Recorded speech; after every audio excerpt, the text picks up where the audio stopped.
UTEP art professor emeritus Ray Parish was recently reminded by a childhood friend that he was raised in the Deep South. He looked at me and he said, "Boy, you've done gone and got you one of them accents."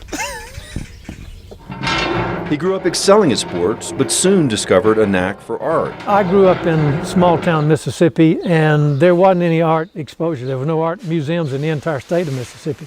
There were no art classes in the schools, but my grandmother was an artist. His career took him to teaching jobs at Ball State in Indiana and here at UTEP. I do have work all over the world at this stage. After a successful career, he and his wife decided they wanted to give back.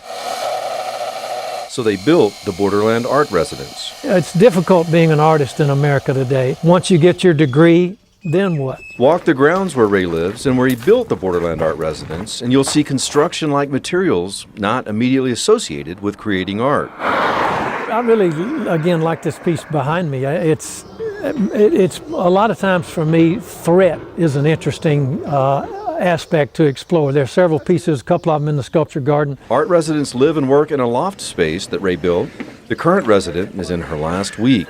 I wouldn't be able to create it if it wasn't for the Border Art Residency. For now, this Southern-born artist will keep the residency alive and keep his Mississippi sense of humor. I knew a couple of guys in Mississippi whose father named them after his hunting dogs, and he said that the guys never lived up to the names.